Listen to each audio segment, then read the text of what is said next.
What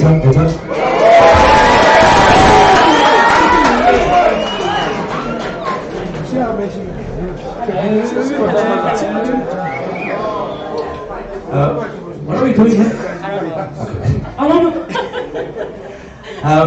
Look, I think there's a lot of DJs here, right?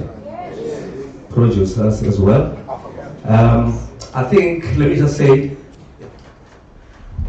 me just butt in this, sorry. We don't normally do this and I'm not doing it again. There's a blue laser. A blue laser, T something. Please move your car. A blue laser, please move it now because you've been blocking somebody for a while now. Thank you.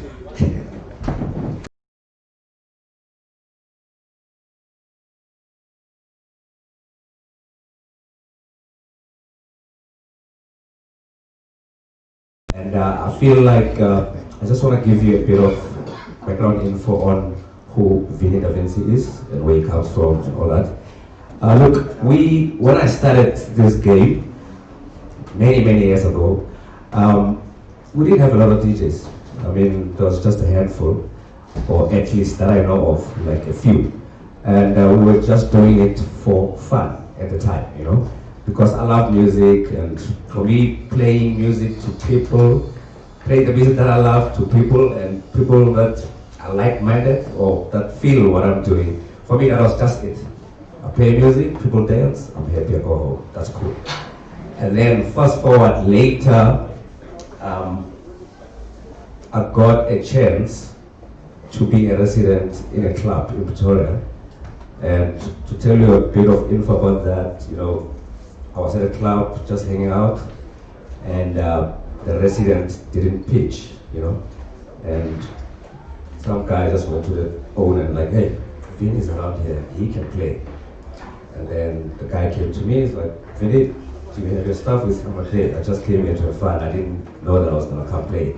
So let's go to your house, let's get your vinyl. Came back, I played, and yeah, I impressed.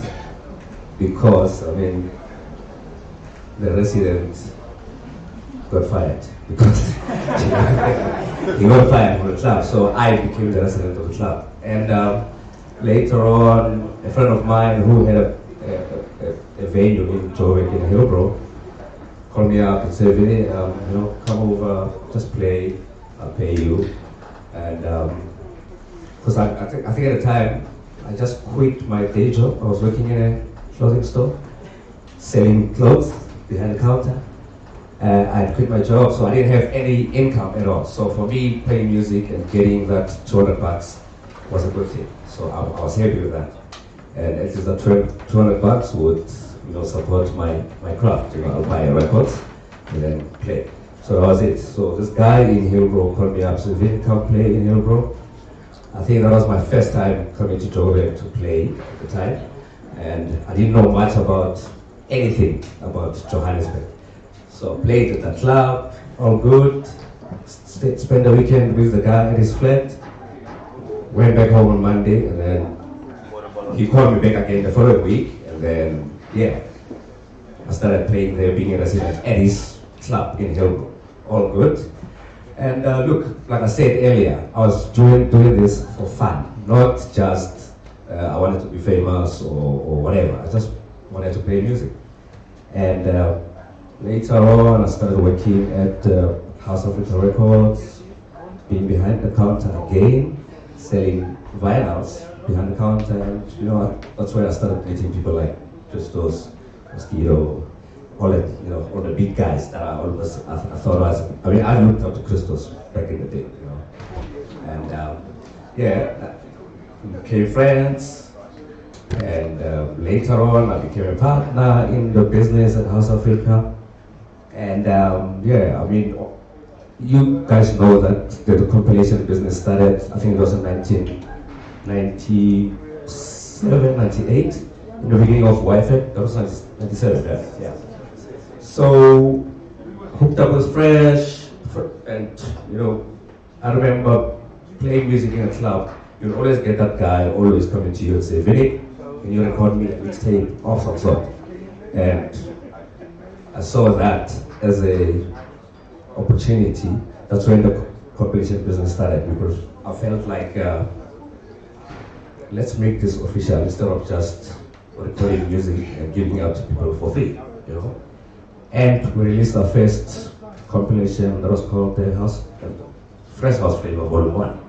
And if you remember very well, it was not even mixed, it was just track after track after track. So that sold very well, and I think that was the beginning of the house explosion, when people started knowing what house music is all about. And then I released my own compilation, Deep House Sounds Volume 1. And yeah, I think that my history started off from there, releasing music where people can, access it all over the country, even abroad. And yeah, that's when I decided, look, this is a business. And I think for all you DJs out there, if you really want to do this, professionally, if you love it, like you claim you do, so, treat it as a business. Don't just do it because you want to be famous. No. It's a business. Just like anybody wakes up and go to work. Like treat it as like a 9 to 5, and then you'll see, you'll go very far. And yeah, this is me. That's where we are today. So Sakhe, your story. Okay, I started playing in 2004, and at that time I was still in school, and I didn't actually know what I really wanted, but I wanted to learn how to play. So I used to do parties at my house, and then when the guys came with the sound, I would check, what are they doing, I don't even know how to connect sound, but I learned the craft of being a DJ from there. And then from then on, I went to a place in Rosebank called Spin Out. And there was like an internet cafe. And at the back of the internet cafe, there was like a setup of decks. And then people could just come there every week and just play. So that's how I started playing. And then I got a residency because I entered a competition, a DJ competition, at Zambezi Lounge. This was 2006, and that's when I met him.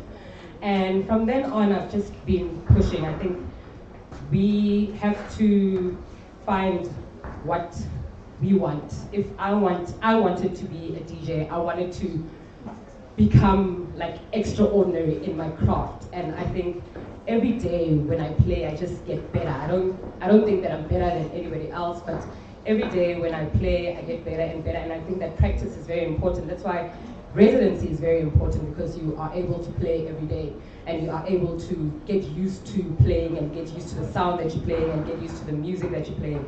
So that's me. Great.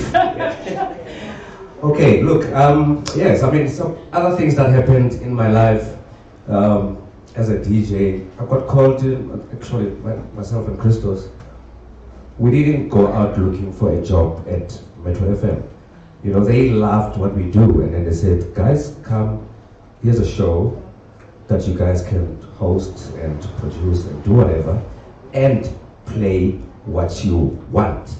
And for me, it was like, yeah, you know what? At least the music can get to everyone. Because sometimes we'll go to Cape Town, play, and people just look at you like, okay, what are you doing? You know what I mean? So that radio platform gave us a chance to spread the music out there, so that house music is what it is today because of platforms like that, like radio, and I think it's not just me and Christos, there's other people out there that are doing the same thing, but as long as music gets to the people, music is there to be played. Music is there to be played, especially the music that you as an individual love. I feel like if I play music that I love, and you love it too, my day is made. I'm happy with that, I like playing, and then people just look at you like, okay, what time is it finishing? You know what I mean? So yeah, because we don't have a lot of time, so is there any questions out there for anyone? No?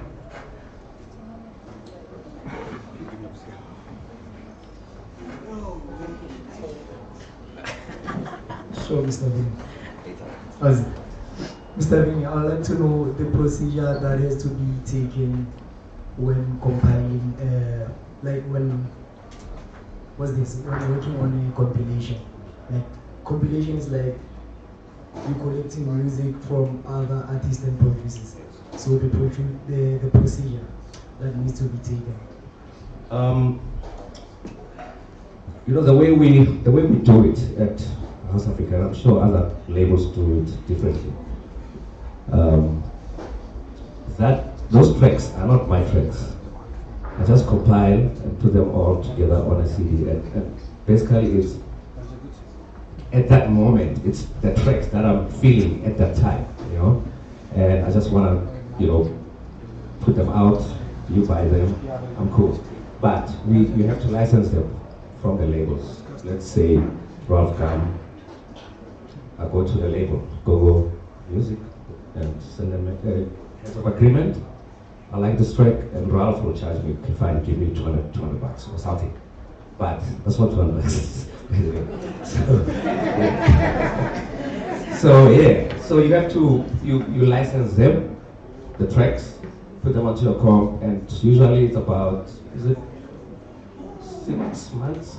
But depending on the type of deal you do, you can take the track, I can license the track from that label for a certain period of time, pay them, and then once the royalties come, Ralf gets the money, Ralf gets the money, he's the producer, he's the artist, and I'll get what do you call it,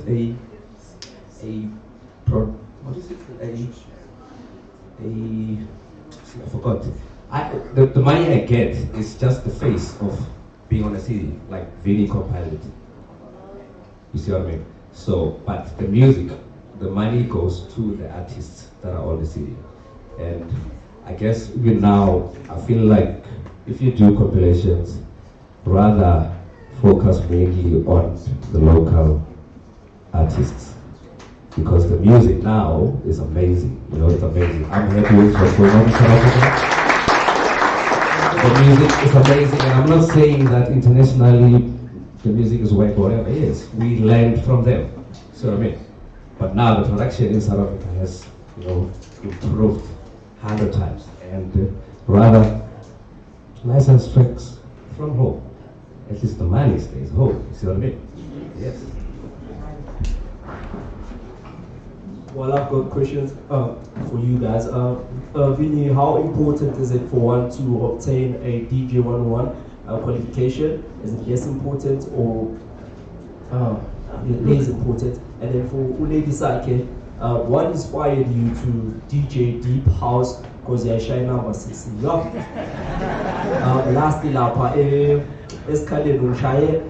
for the whole week, I didn't want to listen to Deep House because of Wena. Last one, Christos, Roko, and Loss. To answer your first question, is it necessary to get a DJ 101 certificate or something like that? Look, I think to each his own. I didn't go to school to study DJ. I taught myself, trial and error. That's why sometimes you need to practice and practice and practice and practice until you get it right. But yes, you can go to DJ schools and get that 101. That will also add value to what you're doing. You learn more. And I think today, because technology is amazing, Back in the day, we didn't have internet, for instance. So you had to rely on your mind and apply your mind to what you're doing, and then you'll get it right. But yeah, I mean, he can get a DJ 101, the other one doesn't really need it. You see what I mean? But yeah, if you feel that you need to go to a DJ school, go ahead. I just hope that maybe, I feel like all these DJ schools that are popping up left and right, I feel like if you get that DJ 101, maybe they should offer you jobs at some point. You know what I mean? Help you out. And like you get that certificate and then like, bye-bye.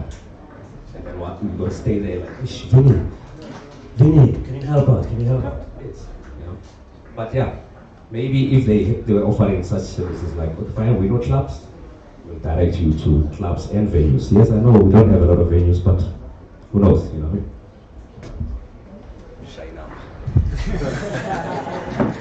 Okay, I think what inspired me was the fact that I always had music at my house because my mother used to have the stock fair, so that was what inspired me. But I was very into vocals, so I liked singing, so I liked sing-alongs. And then when I got into it, because when there was no deep house and there was no other subgenres when I started, it was just house, and it was just house. But now, because that house, that deep house, I like it more than the other music, you know. But the only thing, so the only thing that inspired me was that I grew up listening to music because my mother used to play a lot of jazz. So that's what I do. Even now, when I go out, when I want to go out, I would rather go to a place where I'm going to listen to jazzy type of things like lounge and things like that, because I get more inspired to what I do because I can infuse them together. So I actually specialize in soulful house. Anyone else? Okay. I'm right at the back. This is more of a general ask that I have. Going back to what Sir Vinny said regarding his relationship with Christos, can you please just tell me how the name DJs at Work actually, was it actually inspired by Masters at Work? That's the actual ask that I've been wondering, and I'm just glad to have your presence to ask the question. Thank you very much. I think, you know, because we're friends and we play together all the time, you know. We get booked together, play, and then we decided, okay, fine. The music we were, especially the local music that was coming out at the time for us, I got tired of it, you know what I mean? It was cool, but we decided, let's try something different, do something that, or get into a studio. We're not really producers, we're DJs, but you can get in a studio and come up with something. So we got in the studio like, okay, let's start a project. Okay, got a studio, started working, got people to come in and help us. Like, you know, I can't play piano, but you know, if I know somebody who can play piano, hey, dude, come here, play this vibe like, ding, ding, ding, ding, ding. Yeah, that's how we used to do it. And then, project is finished. We don't have a name. And we didn't want to go as Vinci and DJ Christos. What can we come up with? A couple of names that's going around. Hey, we loved Masters at Work for days, forever. And we decided, hey, we are DJs. Maybe we can use that at work. Come up with this name. Boom, there it was. So yeah, possibly Louis Vega and Kenny Dope inspire us, yes. You know what I mean? Hi, Lady Sakhe. Just a quick one. You mentioned compilations as the foundation for the house music industry. What is the future of compilations since music isn't selling so much these days? Yeah, I think that's the tricky part about this industry here in South Africa. Music doesn't sell. And we claim as South Africans that we love house music, but we don't buy. So, whose fault is it here? You know what I mean? So, and as much as I feel the fact that we also share music, I buy a track and I give it to 100 other people. So, the producer or the artist is only getting my say, but the 100 people are playing it everywhere. It's a big song. He's sitting there at home like, oh, the royalties come, it's one say. But the majority of DJs are playing it. So whose fault is it here, you know? So I feel like we need to be proactive, you know, as a collective, as South Africans, everybody, you know, let's support each other in terms of sales. If a producer releases something that you feel you like, go buy. And I think now, even think about it, if you buy online, you buy one track, it's only 10 bucks. Think about it. 10 rands. one track. See what I mean?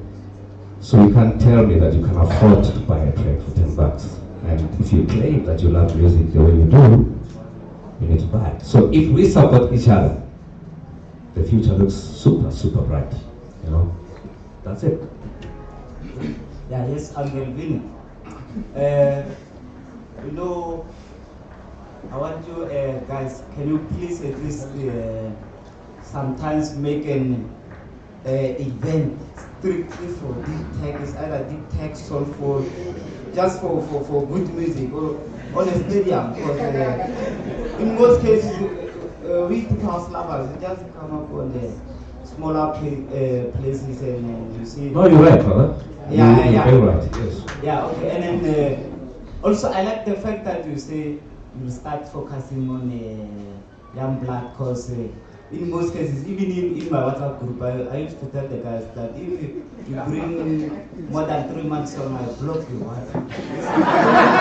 So, can you please guys at least try to, I don't know how to offend you, but can you please guys at least please like the Godfather to it, so that how that these guys bring it. Even 3-year-old can listen to it because it's more popular. These guys, they're taking, you see. But they're bringing quality according to what they listen to. As long as you buy, that's cool. Yeah, we buy. As long as you buy. But yeah, I mean, your comment about doing a huge deep house event, that's still coming, yes. We know that deep house is a bit, it's niche, right? When it comes to consumption. But I feel like, yeah, fill up Orlando Stadium with deep house. So,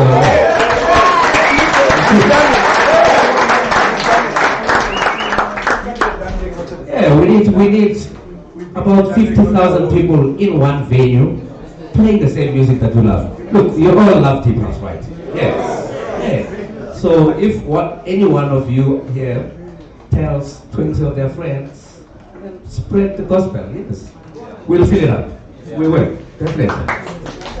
I just want to add there quickly. I don't know why we should fill it up when we were the first to fill it up. When Vodacom rebranded, it was a strictly deep house lineup, and we've done it. So we've got the cake, got the T-shirt. Let's move on.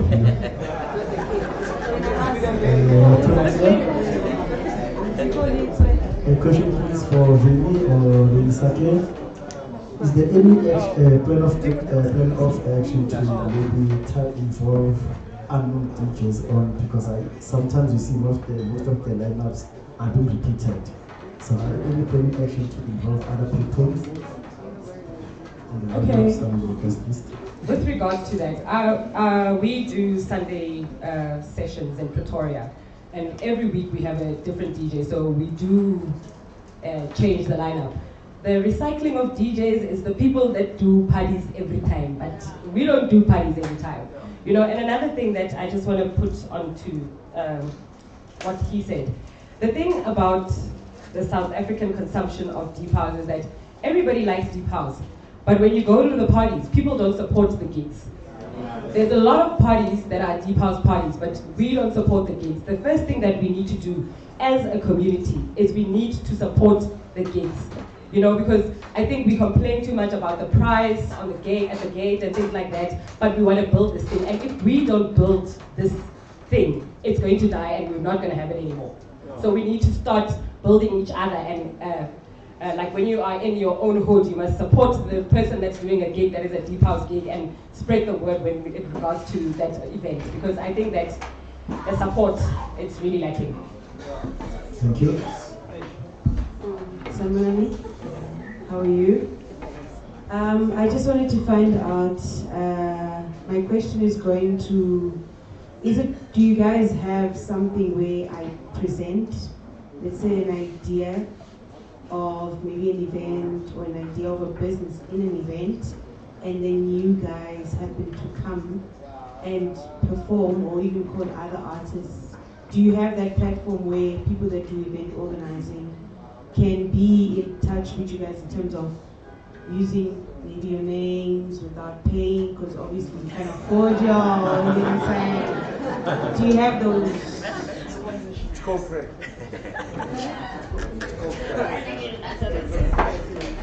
Look, I mean, every time I think I get that kind of question, or if I open my emails, there'll be somebody, Vinny, would like you to help us. We starting this, there. So for me, I feel like I'd love to help.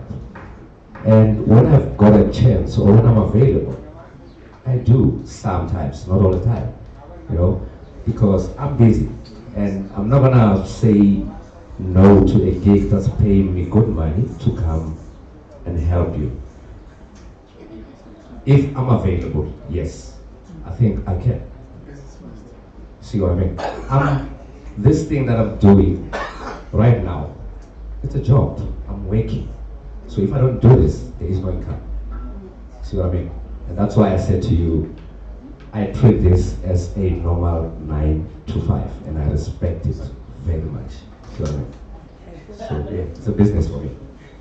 But when I'm available, hey, send your ideas, inbox me or whatever, and then who knows, something will happen.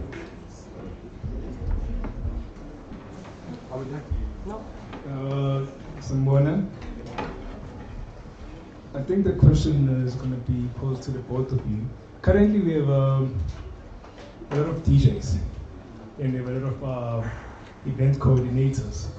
So what you find is, because every DJ wants to be popular and they want to make money, and some of them may start to play for exposure, they say. So what's your advice to upcoming DJs regarding playing for free? And what's your take when it comes to event coordinators taking advantage of the number of DJs? And some venues do allow that DJs play for free. And if you have a workaround or a solution, are you working on it, and what is it?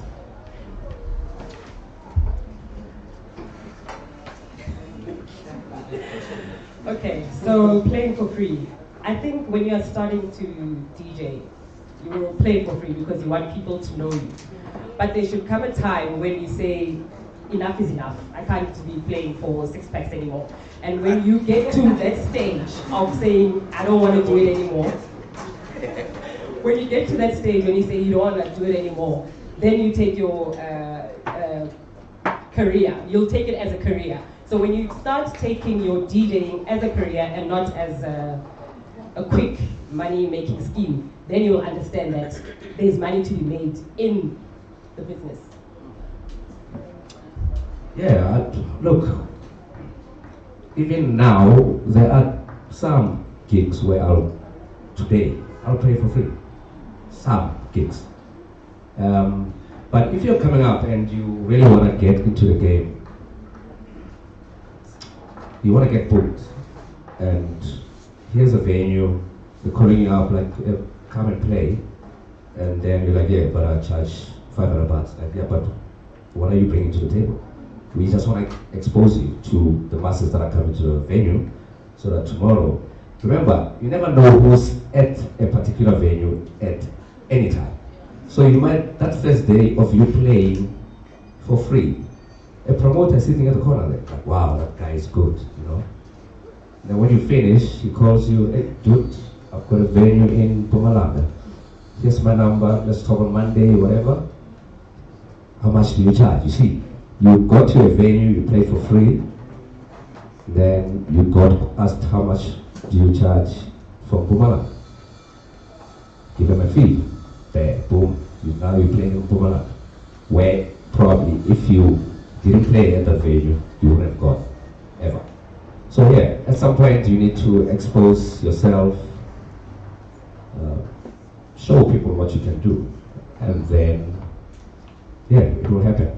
I mean, I think most of us, we started like that, where we played for free many times.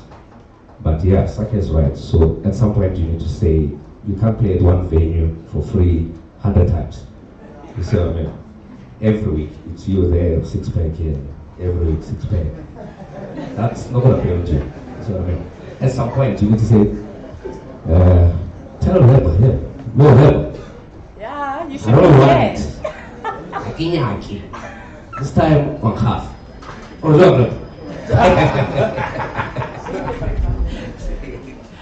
I think as DJs, if you want to, I think we need to look at positioning ourselves as how you want to sell yourself to people. So that you don't have to go and play for free so that people can book you. You should be able to position yourself and market yourself so that people want to book you. So mixtapes,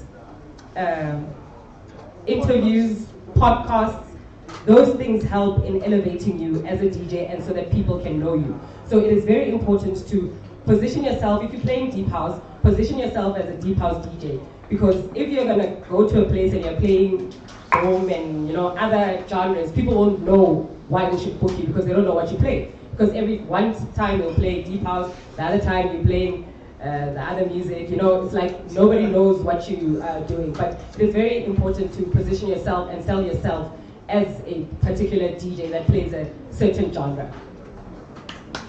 Hi. Hi, Vinny, and hi, Sakhe. I just want to ask a question directly from Vinny. The compilations that you guys released for the What Fed Pussycat, which was released by you and also Team White, also compiled under the What Fed Pussycat. I just want to know from you, how did it came with the What Fed Pussycat, and also I've seen that after that there were no other compilations that were produced under the What Fed Pussycat. What does it take for one to get rights, maybe to do a compilation under the What Fed Pussycat? If maybe one needs that, because it has been quite great compilations which were released, and it was not even just you as a DJ or a compiler. There were different compilers which were compiled under the name, which was even something which is different actually compared to the way it used to be done. So how does it take with you, considering the rights and all the procedures that needs to be taken? I thank you. How that brand came about was we met a lady from France. Her name is Alexia. So she came to live in South Africa, and then she owned that brand, And she came to us like, I've got an idea of, coming up with a somewhat different house compilation to what you guys do. And I think at the time, if you remember very well, French house was amazing. Was an amazing time for house music coming from France. So put the two together, and we felt like, wow, this thing can work. And the name, What's Fed Pussycat, such an amazing name. I mean, you think about it, even today. That's why you feel like, hey, maybe I can use it. So basically, look, we as South Africa, we don't own that name. That name is owned by the lady, Alexia. Unfortunately, this year went back to France. So if you can get a hold of her, maybe speak to her, maybe she'll say, hey, use it, So yeah, it's not our name, but I think she trademarked it, so we can't do much about it right now. Because if we do that, we're gonna get sued. Sorry, yeah. Just to add on what you were saying, actually. I was actually quite more curious about the type of relationship that you guys have with the departments of arts and culture and tourism, and also with these retail stores that sells your CDs. Have you guys ever been in engagement with them in regards to, like, I get the irony that they put your CD on a shelf and it's been played, but I always asked myself, wouldn't it be more interesting if you were actually playing at the musical store, where it will result in people actually coming to see you play, and then it drives them in a more interest of them actually purchasing your CD. And going to the arts and culture sector and tourism, what have they been doing so far in order to alleviate the society that we have, as tiny as it is? Yeah. Look, about, coming to your point about retail stores, I think over the years, every time I release a compilation of some sort, I'll speak to the label. That's because we have a deal with Sony Music. I'll speak to Sony Music, guys, because we can't even afford to buy airtime on radio anymore to advertise a CD. It's very hard. And that's why the music doesn't really sell that well. So maybe an appearance at a musica on a Saturday afternoon. And you're right, it does work wonders, you know. Where I'm there, I'll be playing, people come in, oh, there's Vinny, oh, there's the CD. You sell more CDs. Whereas, if anybody on a Saturday go to a store, they can't even sell even one CD. I mean, we got a friend here, where is he? Oh, here, there, that guy. You see this guy here? In a soul. Yes. He sells his CDs on the streets. I think music is angry with him because he sells more, you know what I mean? So, yeah. So, and that's why at some point when you got a CD out, yes, you got to do that in-store appearance. When you go to a gig, have your CDs with, because music can't sell even 2 copies. So whereas at a venue, you're gonna sell, imagine, 50 copies at one go. So yeah, I think you're right. Anybody that releases a project, whether it's a compilation or whatever it is, try as much as you can to speak to your label, if you are signed, and then do that afternoon, Saturday at a musica. You'll see how much CDs you're gonna sell. It does work. And to your other question about arts and culture. Look, I think they try as much as they can to uplift this industry. I mean, I see it most of the time, where an event or a whatever project is being powered by arts and culture. It's their job, remember. They're supposed to be, you know, helping out artists in whatever, not necessarily music, across the board, you know. So yeah, I think they are trying to do the best that they can. You can send proposals, yeah, some of them end in the dustbin, but you know what?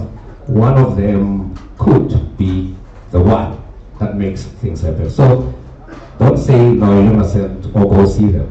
You must try. Go knock at the door, because you never know. It might open for you. See what I mean? I think I have one question. 2 questions, okay? And then my question is to Lady Sakhe, and it's just the problems in the industry for female DJs. You know, because I think there is a lot. One thing that I've noticed, I mean, for argument's sake, Spring Fiesta, big event. Females always land up starting on that event. Doesn't make sense. Are we looking at female DJs as female DJs, or are we looking at them as DJs? Because I don't think we should differentiate. But in any case, I think let me explain those things, because I think it's very important in the industry, and I think we need to understand that a DJ is a DJ. Female, gay, I don't know, whatever, you know. Male, for me, I don't look at somebody whether they're female or male, you know, whatever they are. And that is going to die out, personally, for me, because I think it is a struggle.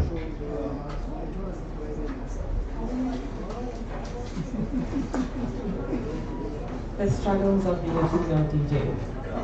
Whew, I don't know where to start. Being a female DJ, for me, has not been a female DJ. But when we sell ourselves, we say that we are female DJs, so that people can listen. But I think that event promoters, event organizers, promoters, or anybody else, or even my fellow DJs, when they look at me, they shouldn't look at me as a female DJ, because we're doing the same thing. But I think that there's a big lack of support when it comes to female DJs. There's no support at all.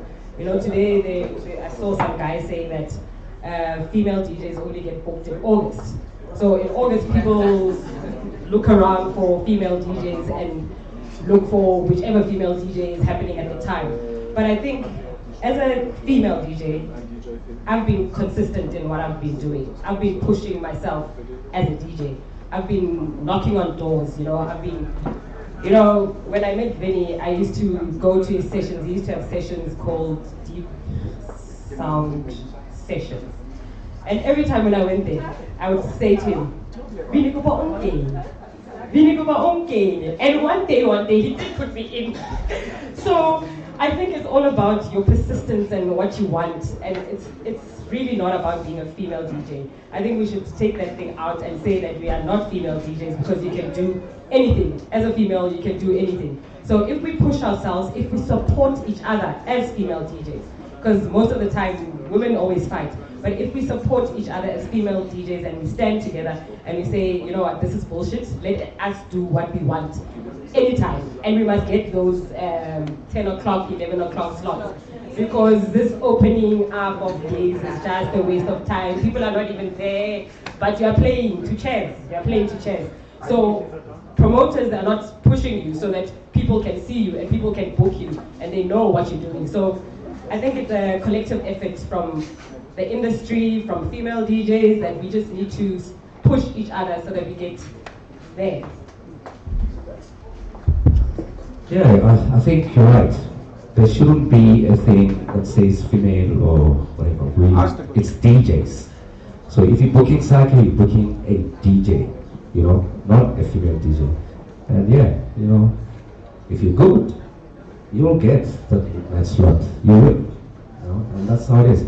I think express yourself the way you can. If you love whatever genre it is, play well. You will get recognized. It doesn't matter who you are. Yeah, she's right. I mean, she was pestering me back in the day, like every weekend. Like, Vinny, when am I playing? When am I playing at your gig? And I'm like, I don't know how you play, so I can't just put you on. You know what I mean? So yeah, but and also your approach. You know how you approach. And this one goes to everyone, you know, not necessarily a female or whatever, anyone. If you approach me about some help, be careful how you approach me. Don't come to me and push me and whatever, because that, obviously for me, is like, nope, this guy must stay away. So be humble, you know, ask nicely, you know, and then I'll listen to you. So, and then you go on Facebook or so, Vinny did this, we did that. I mean, what is that, you know? Talk to me nicely, and then I'll answer you nicely, and then things will happen. It's what you put on the table that determines who you are. Personality, you know.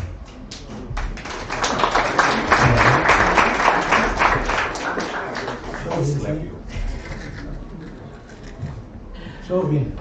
Yeah, it's King James again. I just have two questions for you. The first one will be, how's the importance of having a mentor? And then the second one will be the 3 do's and don'ts based on your experience, especially for up and comings when you're still trying to break the ice, you know? Yeah, thank you. Mentors. I can't comment much on that, but I know that it does help.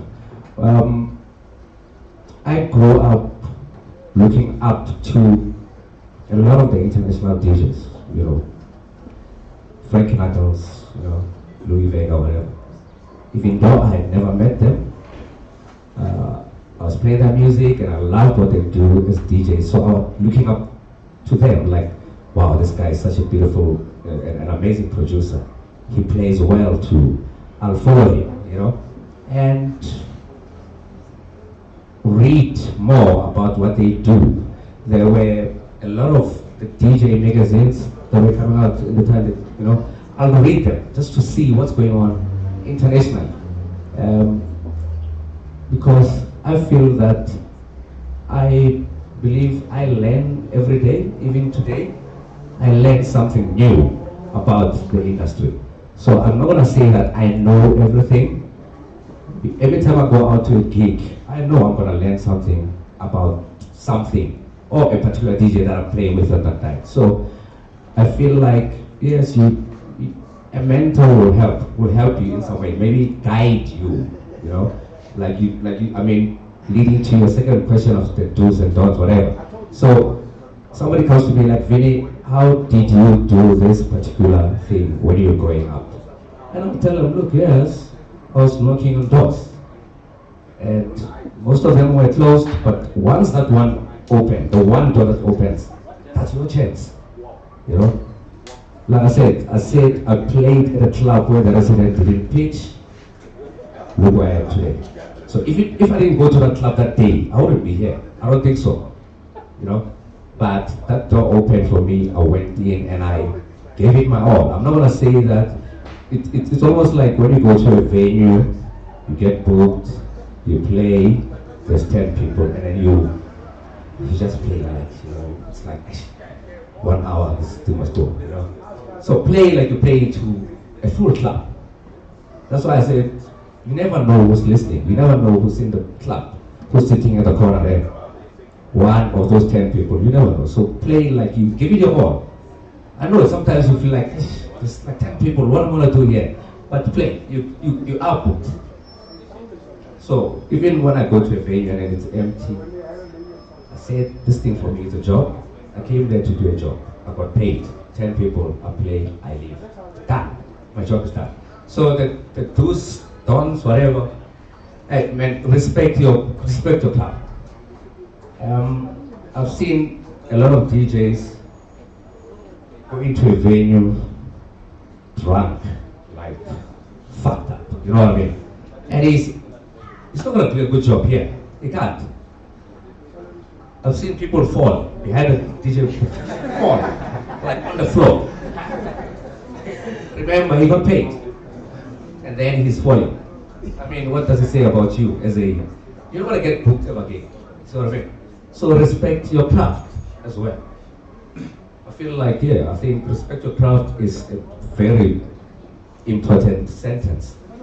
Let's take that home. Everybody, respect what you do. Respect your job. This thing is a job. We're not here to have fun or whatever. Yes, job, having fun at the same time. That's a beautiful thing. See what I mean? Yeah. What else? How's it? How's it? How's it, guys? So I just have two questions. You actually raised one when you just said respect your craft right now. Hey man, I've been to countless of your gigs and I see you with that Heineken, eh? I want to know how much resistance you have towards that, eh? Hey man, I drink. I'm not gonna say I don't drink. I do drink. But I respect my job. I will never fall there. I will never. I fell once, a long time ago. That's Christos, he knows. I fell. Well, not necessarily fell, I think. No, I was playing with him. We were behind the decks together. I was drunk. He played a track. I played the same track. And to me, in my ear, I felt, oh man, these beats are so in sync. This is the best beats ever in the world. And Chris looked at me like, Vinny, what is it? I'm rocking. He's like, Vinny, go. And everybody, they took me off the decks. Like, Vinny, I think you need to go sleep. I went to the car and slept. Okay, so the more important question, right? Since we're seeing that, and it's been said quite a lot here, that sales are diminishing, right? And is it still important for like an up-and-coming DJ who wants to get out there, right? Obviously, get a compilation or strive to get a compilation rather, né? Or should it just go for the podcasting route? Look, compilations, not necessarily, especially today. I mean, back in the day, maybe you would have, put your name out there where people, the whole of South Africa would know you because they buy your CD. But it's very expensive. It's very expensive. And that's why I said to you, maybe if you do a comp, look at South Africa. Look at the South African artists and license from them because it is expensive. Think about it. I'll break it down to you this way. The compilation costs anything between 100 and 120,000 rands, right? To put together. Now, sales are down. Are you going to recoup that 120,000? Very tricky. Basically, to recoup that, you need to sell at least about, I'll say 5,000 units. And if we can't even sell 5,000 units, I mean, people are struggling out there when it comes to releases. A lot of artists, you can ask them, they can't even sell 1,000. How many people are in South Africa? 60 million something? So, I mean, but we can't even have a compilation or an artist release. Like 1,000. Think about it. Do the math. Like the ratio doesn't really make sense. And we say, we claim we love house music, but we're not buying. So yeah, like I said, not necessarily, because it is very expensive. So maybe, yeah, podcasts would help you, yeah, because you own that space. It's you do anything you want. So, and you can't just also don't put the music out there online or your mix or whatever and not do anything about it. Make sure that people get to it, spread it. Because I don't know who you are. I'm not gonna go try and, okay, who's this guy? No. Make sure that that space comes to my space and I will recognize it. I'm like, wow, that mix is good. Yeah, maybe let me check him out. And yeah, I mean, we do, on our radio show, we do ask for mixes from people, and sometimes I wonder why you can't get mixes. I don't know. Are you scared? Yes. Why? We've got a space, Metro FM. We want your mixes to be played on radio. Why am I not getting mixes? To a point where I have to ask, Sakhe, can I get a mix, please? Yeah, the female DJs just don't. Even more about that, like. When you ask female DJs for mixes for the show, it's a real big problem. And at that time, you're saying that you really want this thing, but you just not putting the effort. So female DJs need to pick up their socks. They must put players in beauty parlors. But that was going to be the point that I was trying to make. It was going to be the point that I was trying to say, right? Psychologically, how can you advise, or rather, how would you advise the female, even you, Vinny, how would you advise all DJs just to come up and not fear to put in mixes or whatever, you know what I mean? Just to be able to approach you guys, the ones that are there at the top, you know what I mean? So maybe if you can advise the people that up and coming, both female and male, and as well, I saw your post earlier in the morning, rather, about female DJs not getting sold, and I want to disagree respectively, I disagree that we shouldn't look at female DJs, you know, because when I see a female DJ play, I feel some type of way. You know, I feel like a party is not a party without females. Am I right or am I wrong? You're right.